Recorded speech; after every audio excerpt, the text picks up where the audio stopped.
Udah mulai, Cuk.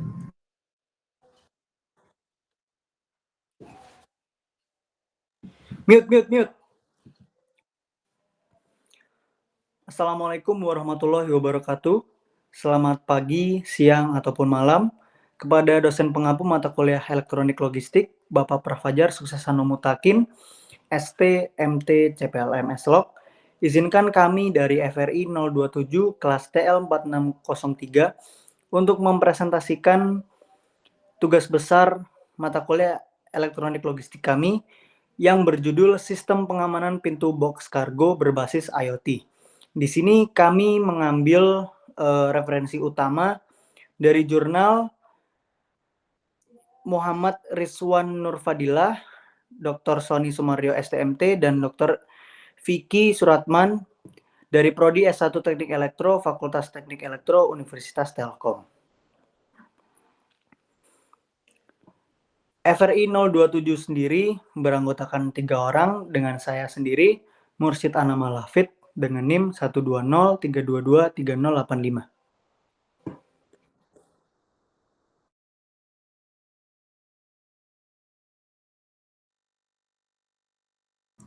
Selanjutnya ada saya Muhammad Rafal Ghazon Akris dengan NIM 12032230094. Selanjutnya yaitu kita akan membahas mengenai desain metodologi menurut Bahga, yang diantaranya ada tahapan-tahapan berikut. Yang pertama, purpose and requirement. Selanjutnya proses model specification, domain model specification, information model specification, service specification, IoT level specification, functional view specification, operational view, device and component integration, dan yang terakhir application development.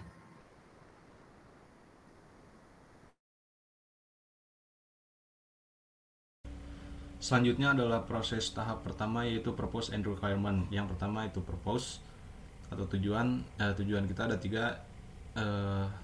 Yang pertama itu meningkatkan keamanan logistik, yang kedua meningkatkan efisiensi operasional, lalu yang terakhir melakukan monitoring secara real time.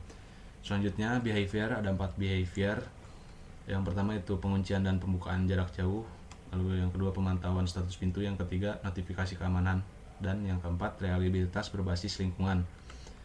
Untuk sistem manajemennya sendiri, di perangkat kelas itu ada microcontroller, motor servo, sensored switch, dan modul 900A. Lalu sistem manajemen yang lain adalah koneksi jaringan dan aplikasi Android.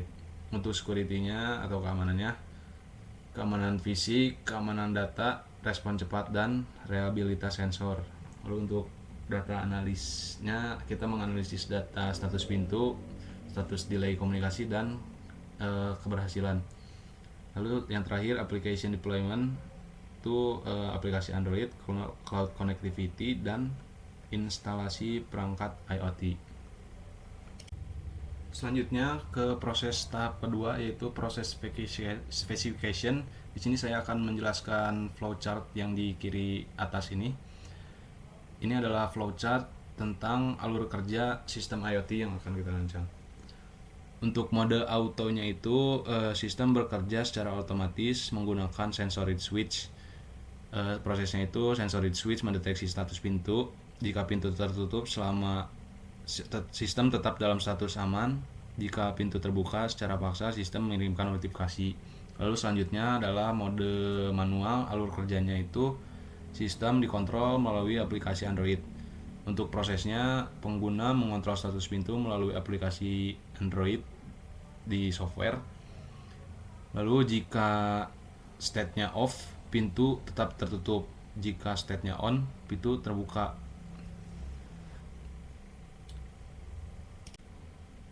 Selanjutnya adalah domain model specification. Di sini adalah untuk mengidentifikasi model spesifikasi. Untuk usernya sendiri, kita itu usernya operator. Untuk service-nya itu middleware, resource-nya SIM900A. Untuk device-nya itu Arduino. Lalu physical entity-nya kargo, pintu kargo, dan motor servo. Untuk virtual entity-nya aplikasi Android. ke tahap selanjutnya, yaitu tahap Information Model Specification. Di sini saya akan membreakdown komponen-komponen utama sistem.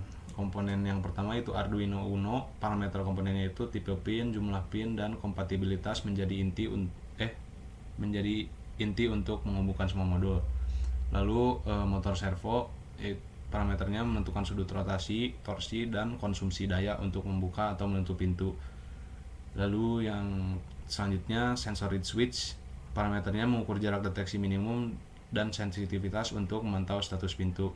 Lalu selanjutnya modul SIM900A itu berfungsi untuk transmisi data dan dengan fokus pada durasi pengiriman dan kualitas sinyal. Lalu selanjutnya modul GPRS itu untuk menyediakan penyimpanan data dan komunikasi menggunakan protokol yang kompatibel. Yang terakhir adalah aplikasi Android, itu untuk mengontrol sistem dengan memperlihatkan kompatibilitas OS dan respons waktu atau delay response. Ke tahap berikutnya yaitu service specification. Untuk di sini saya akan merincikan layanan input, output, interaksi, jadwal, dan aspek keamanan layanan. Untuk service efeknya itu status pintu diperbarui, notifikasi keamanan dikirim, data log disimpan di cloud server. Untuk endpointnya itu aplikasi Android dan cloud server. Untuk service type-nya itu monitoring. Ada dua tipe service type. Yang pertama itu monitoring atau memantau. Lalu yang kedua control atau memberikan perintah. Lalu selanjutnya service in system itu pengendalian pintu otomatis dan penataan keamanan. Service schedule-nya itu ada dua, periodic dan event triggered.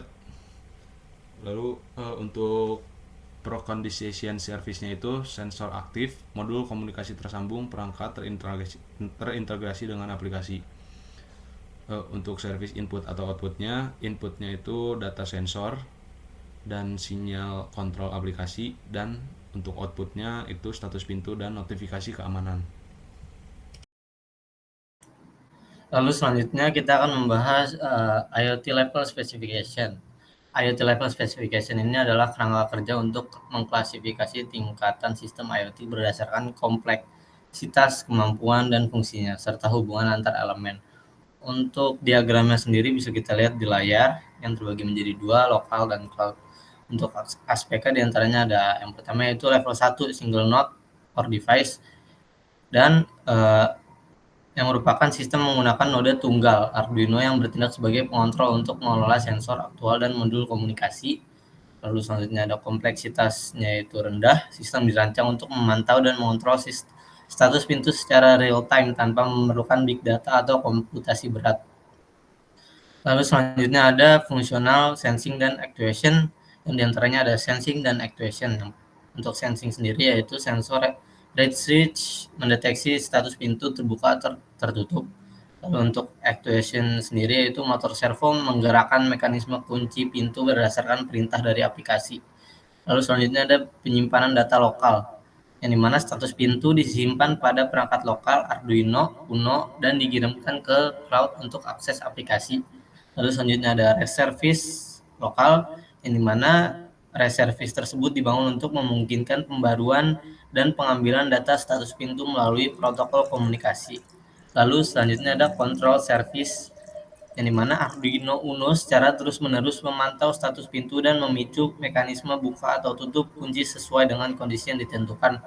Lalu yang terakhir ada aplikasi lokal dengan UI. Aplikasi Android memberikan antarmuka pengguna untuk memantau status pintu dan mengontrol kunci yang dapat diakses melalui internet. Next.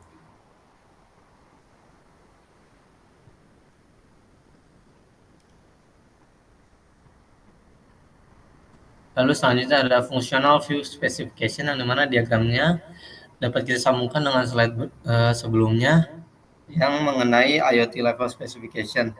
Jadi untuk di sini ada beberapa poin, antaranya ada application, management, service, communication, device, dan security. Untuk application sendiri diantaranya ada aplikasi Android yang dimana berfungsi untuk memantau status pintu dan mengontrol motor servo dengan interface local user.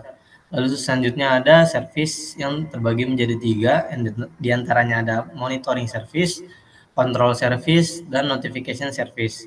Untuk monitoring service sendiri berfungsi untuk memantau status pintu, control service berfungsi untuk mengontrol mekanisme buka tutup pintu, dan notification service memberikan notifikasi keamanan ke aplikasi Android jika pintu dibuka paksa. Lalu selanjutnya ada manajemen yang terbagi menjadi 3 juga, diantaranya ada device management, data management, dan application management. Untuk device management sendiri yang berfungsi untuk mengelola perangkat seperti Arduino Uno atau dan sensor read switch dan motor servo. Lalu untuk data management berfungsi untuk menyimpan data status pintu di Blink Cloud. Lalu untuk application management berfungsi untuk mengatur komunikasi antar aplikasi Android dan perangkat keras melalui cloud. Lalu untuk komunikasinya sendiri, diantaranya ada modul SIM900 yang berfungsi untuk menghubungkan perangkat keras dengan jaringan GSM. Lalu untuk REST web service yang berfungsi untuk menghubungkan aplikasi Android dengan perangkat melalui Blink Cloud. Lalu untuk security-nya sendiri itu terbagi menjadi 2, diantaranya ada authentication dan authorization. Lalu selanjutnya untuk komponen device terbagi menjadi 4, diantaranya ada computing device, sensor, communication device, dan aktuator. Lalu untuk slide selanjutnya akan dijelaskan oleh teman saya, Saudara Hafiz. Baik, untuk slide selanjutnya membahas mengenai operational view specification. Untuk operational view specification ini terbagi dalam beberapa komponen. Yang pertama yaitu device management. Jadi device management dari perangkat kali ini yaitu Arduino Uno dengan data management yang meliputi cloud server dan juga database melalui Blink server melalui website. Kemudian untuk application management seperti yang dijelaskan oleh teman saya sebelumnya, untuk notifikasi melalui Android-nya bisa melalui Blink Apps dan juga cloud server. Untuk monitoring service-nya kita menggunakan Arduino Uno dan sensor read switch. Untuk kontrolnya kita menggunakan Arduino Uno dan juga motor servo. Kemudian untuk notification service-nya dari Blink Apps tadi yaitu melalui aplikasi Android dan juga modul SIM 900A. Kemudian untuk aplikasi Android-nya kali ini kami menggunakan smartphone Android. Kemudian untuk RIST service-nya atau web service-nya kita menggunakan Blink server. Kemudian untuk sensor kita menggunakan sensor read switch. Aktuatornya kita menggunakan motor servo, computing device kita menggunakan Arduino Uno, dan communication device-nya kita menggunakan modul SIM900A. Kemudian untuk authentication-nya kita menggunakan aplikasi Android dan juga cloud server.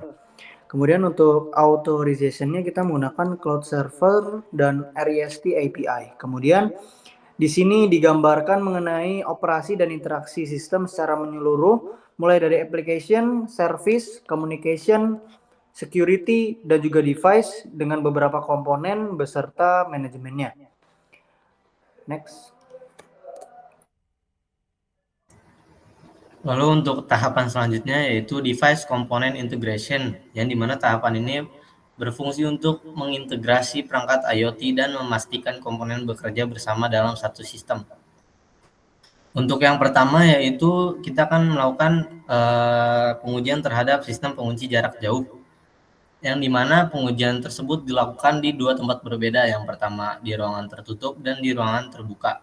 Untuk komponennya sendiri bisa dilihat di gambar pada layar. Lalu untuk hasilnya sendiri juga bisa dilihat di layar, yang dimana untuk ruang tertutup mendapatkan rata-rata delay sebesar 14,6 detik dan tingkat errornya 36,6%, yang dimana 11 kali mengulang koneksi untuk mengontrol dari 30 kali pengujian. Lalu untuk pengujian di ruang terbuka yang mendapatkan hasil rata-rata delay 8,6 detik, tingkat error 20%, yang dimana 6 kali mengulang koneksi untuk mengontrol dari 30 kali pengujian. Dari sini kita dapat menyimpulkan bahwa pengoperasian di ruang terbuka memiliki tingkat keberhasilan yang lebih tinggi atau tingkat error yang lebih rendah. Next.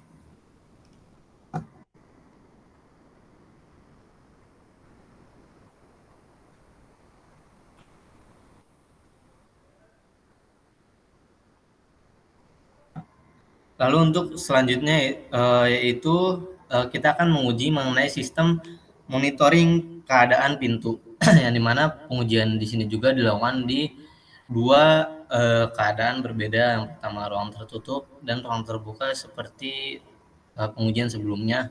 Dan untuk integrasi perangkatnya bisa kita lihat di layar di sebelah kiri bawah, dan untuk hasilnya bisa kita lihat juga di sebelah kanan atas.